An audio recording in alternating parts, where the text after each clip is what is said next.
भैरव, ये नाम सुनते ही गांव की रक्षा का ख्याल आता है। कहते हैं जब भैरव प्रसन्न हो तो गांव पर कोई आंच तक नहीं आ सकती। लेकिन सोचिए, क्या हो अगर भैरव ही नाराज हो जाएं? फिर उस जगह को कोई नहीं बचा सकता।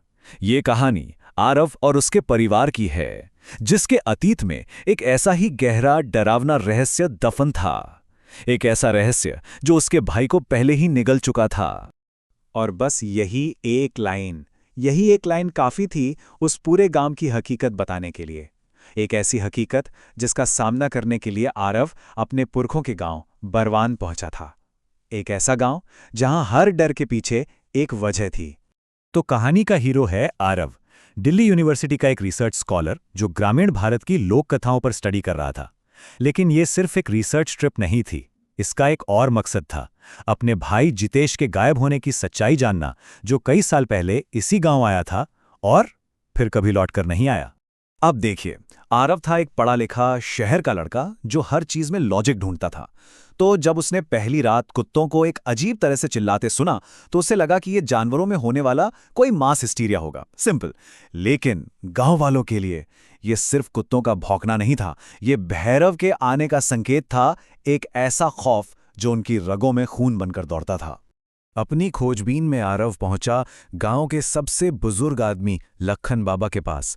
उनकी आंखों में न जाने कितनी ही कहानियां और कितने ही राज दफन थे। वो उस मंदिर का वो सच जानते थे जिसके बारे में कोई बात तक नहीं करना चाहता था। जैसे ही आरव ने भैरव मंदिर के बारे में पूछा, बाबा की आवाज में एक अजीब सी ठंडक आ गई। उन्होंने आरव को चिताया, बेटा, पढ़ाई लिखाई सब ठीक है, पर कुछ दरवाजे बंद ही रहें तो अच्छा है। उन्होंने बस इतना कहा, हमने अपनों को खोया है। और उनकी आवाज का वो दर्द आरव को सब कुछ समझा गया। ये सिर्फ एक सलाह नहीं थी, समझिए, ये एक हुक्म था। एक ऐसा हुक्म जिसके पीछे सालों का अनुभव और अपनों को खोने का दर्द छिपा था। बाबा अच्छी तरह जानते थे कि रात में उस मंदिर के आसपास भटकना भी मौत को दावत देने जैसा है। बाबा ने सिर्फ चेतावनी नहीं दी, उन्होंने आरव को सबूत भी दिखाया। अपने पुराने संदूक से उन्होंने एक पीला पड़ चुका अखबार निकाला। साल था 1980 और हेडलाइन चीख चीख कर कह रही थी, बरवान गांव में रहस्यमयी मौतों का सिलसिला।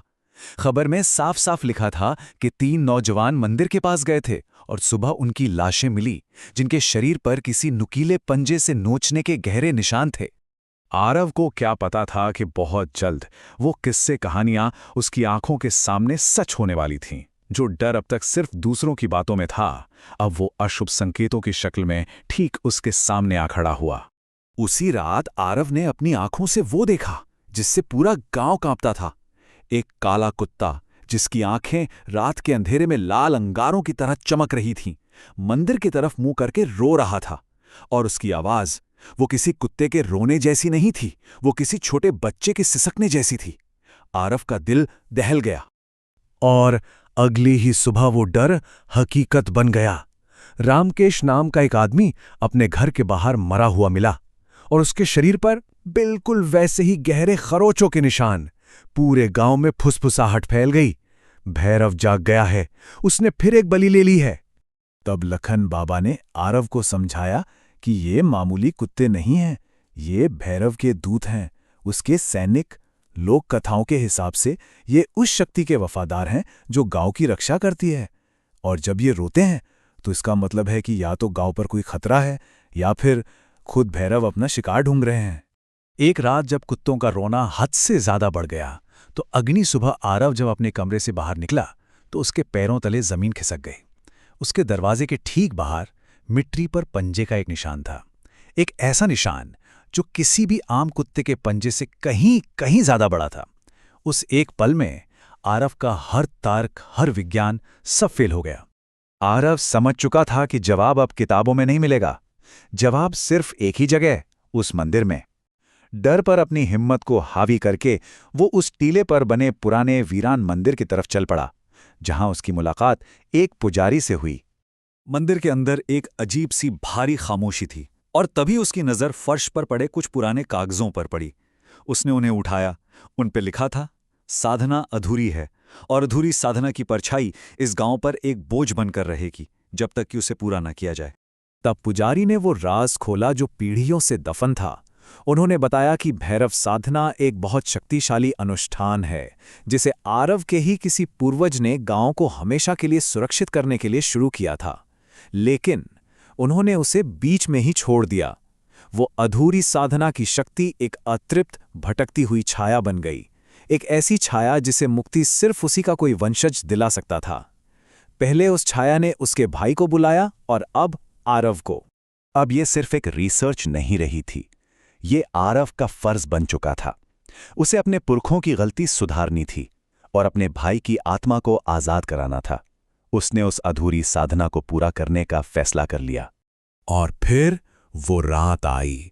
अकेला आरव उस पुराने बरगद के पेड़ के नीचे पहुंचा। पुजारी के बताए अनुसार उसने एक दीपक जलाया, अपनी आंखें बंद कीं और कांपते होठों से पहला मंत्र पढ़ना शुरू कर दिया। जैसे ही उसके मुंह से पहला मंत्र निकला, गांव की खामोशी चीखों में बदल गई। पहले एक, फिर दो और फिर दर्जनों कुत्तों के एक साथ रोने की आवाज से पूरा सन्नाटा कांप उठा। पर आरव रुका नहीं, वो मंत्र पढ़ता रहा। आंखें बंद थी, पर आरव सब कुछ देख रहा था। दीपक की लौ से जो धुआं उठ रहा था वो धीरे धीरे एक शक्ल ले रहा था, एक जानी पहचानी परछाई। ये परछाई उसके भाई जितेश की थी। और तभी उसके दिमाग में, उसके दिल में एक आवाज गूंजी, उसके भाई की आवाज, मुक्त कर। इस आवाज ने आरव के अंदर एक अजीब सी हिम्मत भर दी। उसने अपनी पूरी ताकत लगाकर अंतिम और सबसे जरूरी मंत्र का पाठ पूरा किया। और जैसे ही अंतिम मंत्र हवा में घुला, बस सब कुछ बदल गया। वो सदियों का अंधेरा, वो डर, वो भारीपन, जैसे एक पल में किसी ने उस गांव के ऊपर से उठा लिया हो। असर तुरंत हुआ। उसी रात कुत्तों का वो डरावना रोना अचानक बंद हो गया। अगली सुबह पुजारी को आरव पेड़ के नीचे बेहोश मिला, लेकिन पूरे गांव में एक अजीब सी शांति थी। दशकों बाद उस गांव ने चैन की सांस ली। रहस्यमयी मौतों और गुमशुदगी का वो सिलसिला हमेशा के लिए खत्म हो गया था। जब आरव गांव से जा रहा था तो एक आखिरी बार उसका सामना उस काले कुत्ते से हुआ। वो रास्ते के बीच में खड़ा था, लेकिन इस बार उसकी आंखों में कोई खतरा नहीं था। उसने बस एक पल आरव को देखा और फिर चुपचाप रास्ते से हट गया, मानो शुक्रिया कह रहा हो। आरव को तो अपनी रिसर्च का जवाब मिल गया था, लेकिन एक सवाल आज भी वहीं खड़ा है। क्या सच में एक अधूरी साधना एक परछाई बनकर पीढ़ियों तक भटक सकती है, इस इंतजार में कि कोई अपना आकर उसे पूरा करे और मुक्ति दिलाए? इसका जवाब शायद विश्वास और हकीकत के बीच की उस धुंधली सी रेखा में कहीं छिपा है।